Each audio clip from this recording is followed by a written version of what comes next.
Hey y'all, ETX Thermal Hunter coming at y'all today to do another thermal monocular review. I'm really excited about doing this one. This is one monocular that I've been trying to get my hands on to do some testing with and kind of put it through its paces and kind of test it in different testing or hunting scenarios. I get asked a lot of questions about this one. I mean, it's attractive based on the price point it's at. It sparks a lot of interest for people that are trying to get into the thermal optics market on upgrading a daytime scope or a night vision scope and wondering how good of a monocular would this be and what does it be best used for, especially at that price point. So we're going to kind of go through what's in the box, what you get, kind of do a walk around of the monocular, go through the specs, and then we'll jump into who this is good for, what applications would this be good for, who this is not going to be good for, and what applications it's not going to be good for, and then just kind of my general feedback about this monocular as I used it in the field over the last couple weeks. So today we're going to be talking about the AGM Taipan TM10-256 thermal monocular. This to me is an entry-level thermal monocular from AGM. It's not their base model. Their base model is the micro TM160. So this is one level up from entry level, but still in the entry level class in my mind.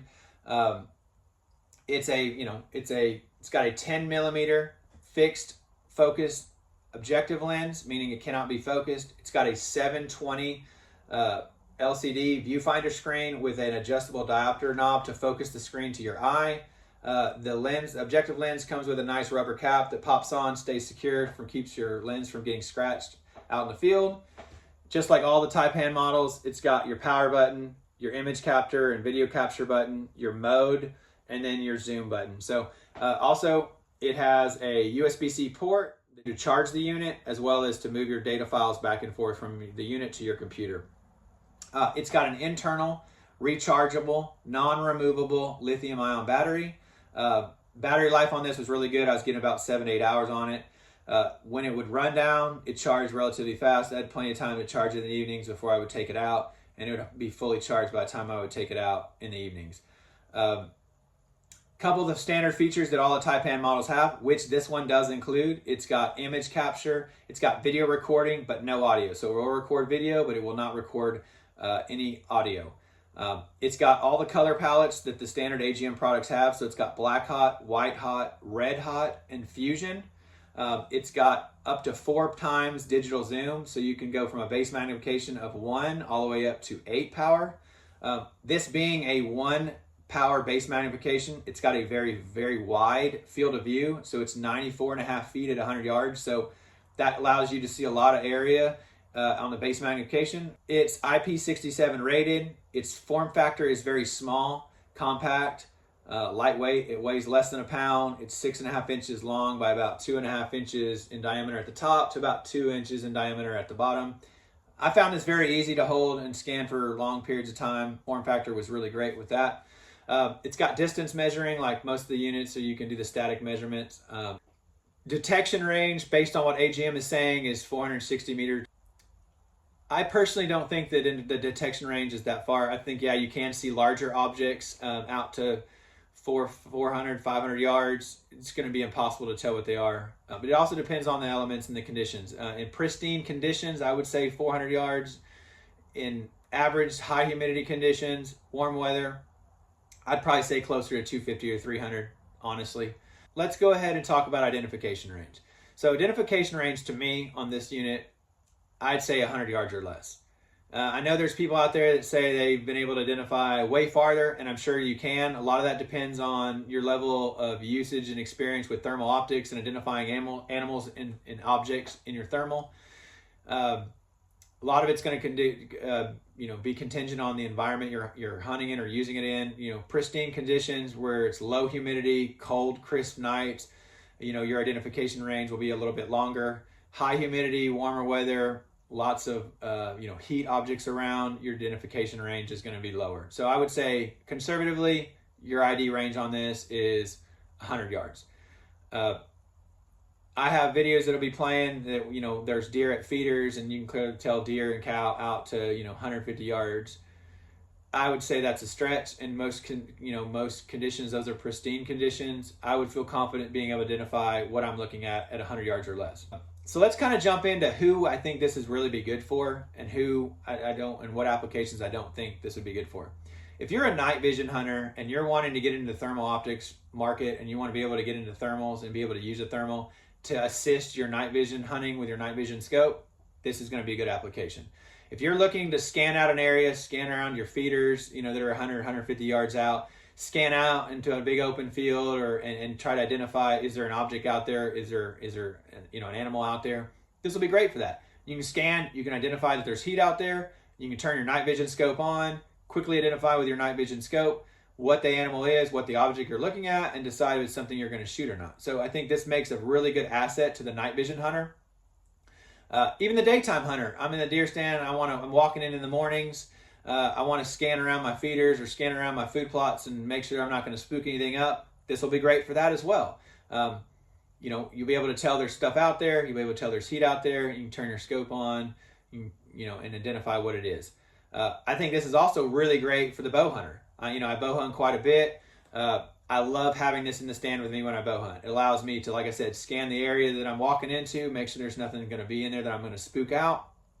It also allows me to see objects or animals that are farther than bow range that are coming in to my lanes of shooting or my feeders. And so giving me a little bit extra time for things approaching, I think that's really great for the bow hunter. As well as after I shoot an animal with my bow and I got to track it, this is being a base magnification of 1 power in a wide field of view. It's really great on identifying down game. If you're looking for a wounded deer or any kind of animal that you're hunting, this will be great on, you find your blood trail, you want to scan with it to kind of make sure you can see that animal in the woods, help find him, help locate him. This is going to be a great use for that. For just general house non-hunting related uses, I think home security, home protection, animal management. If you've got dogs or chickens and things like that in your backyard or in an area within 100 yards of your house, you can quickly take this out, scan to see if everything's okay with your livestock. Your dogs get out, you can quickly find them outside in the dark. That's a great scenario for that. Home protection, making sure there's no one on your property that shouldn't be around your house. Great for that as well. So I think these are kind of your great the scenarios that this little monocular is going to be really good for. Who this is not going to be good for is the person that's buying a $550 thermal monocular and expecting the image quality that you get with a $2,000 thermal optic. You're going to be disappointed. You're not going to be able you're not going to be able to identify as far as you want to. You're not going to be able to detect as far as you want to. You're going to be disappointed. If you're thinking you're going to be able to do all the capabilities that the 384s and the 640 thermal resolution scopes can do, you're going to be disappointed. Yes, you can detect heat. You're not going to be able to identify what you think you're going to be able to identify with it. That was one thing I see a lot on social media, and I get asked, is like, I see these videos and they're running 256 scopes and they're shooting at 200 yards. I would not recommend that. I would not recommend glassing this, something at 200 yards with this and being able to confidently say, that's a deer, that's a pig, that's a hog, and take a shot at it. That's not safe, and I would definitely not advise that. That's not the purpose of this thermal monocular. Thermal monocular is to identify heat so that you can turn on your night vision scope or turn on your daytime scope and be able to see it. If you're going to be wanting to identify objects, animals particularly, past 125 to 150 yards, and be able to confidently know exactly what that is, this is not your monocular. This will tell you there's something out there that's hot, there's something that you need to investigate further, if it's something that you're going to shoot or not, or try to identify. But this will tell you there's something there, but it will not tell you what it is or let you have the ability, in my opinion, to detect and to clearly identify past 125 yards, 150 yards tops. Granted, a lot of those things have to do with your experience level using thermals and identifying things with thermal, as well as environmental conditions. Is it low humidity, high humidity, cold weather, warm weather, whatever it means? Those are all going to affect your detection or your identification range. So keep that in mind. That was the biggest question in my mind when I wanted to take it through all these different hunting environments is, how well will it do in close quarters with lots of trees and lots of hot objects? How well will it do in finding objects way out in the field at 200 or 300 yards in a big open cleared hay field or a tilled field? So, I was able to detect there's heat out there. So keep that in mind when you're looking at this thermal monocular. Keep that in mind when you're looking at this scope. Hopefully the videos that kind of been playing as we've been talking through this specs and kind of the use cases for this thermal kind of give you a good insight of the image quality. Like I said, the image quality for this scope and for the price point, I think is fair. It's good for the price point. I had a Leopold LTO tracker for a while, long time ago. That was more expensive than the price point of this scope right now. I think the image quality beats the image quality of the LTO trackers, hands down. But remember, that's an entry-level thermal that Leopold provides. This is better than that. This is definitely better than the Micro TM10-256. I mean, I've used that a lot. This is by far better than that. This does not compare to the Axions, the Fusions, the higher model Taipans of 384, the Rattlers that are 384 and higher. This does not, the cabins, the iRay cabins, this is not going to be comparable. It's lower resolution thermal core. So you're going to have less thermal image quality, or less image quality than you will with those other ones. But if you get it for the needs that you're wanting to meet, for those scenarios that I think it's good for, I think you'll be happy. Especially for the deer hunter that's sitting in a stand and you got a feeder at 100 yards. You want to turn your scope on, see if something's around there, see if something's coming in. Before you turn your scope on, it's going to be great for that. I was happy with what this scope provides for the price point and all the features that you get on this level of a price point. It's feature packed for $550.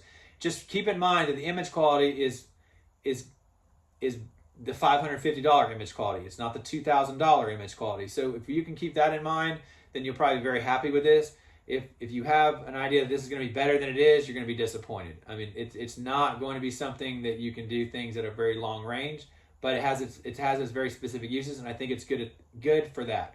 Like I said, I enjoyed hunting with it. I thought, for what it is, it was great. Hopefully that the walkthrough, the specs, the video, and the footage from the scope in this review video helped kind of answer some of your questions, helped kind of give you some insight about image quality, features of this scope. If there's something I did not cover in this scope, please drop a comment in this video, or hit me up on Instagram at ETX Thermal Hunter. I'll be glad to answer any of your questions or comments. Really appreciate y'all taking a watch on this video. Please like and subscribe to my channel. That's ETX Thermal Hunter on YouTube, and check out my content on Instagram at ETX Thermal Hunter. If you have any more questions, like I said, reach out. Y'all stay safe in the field, and God bless.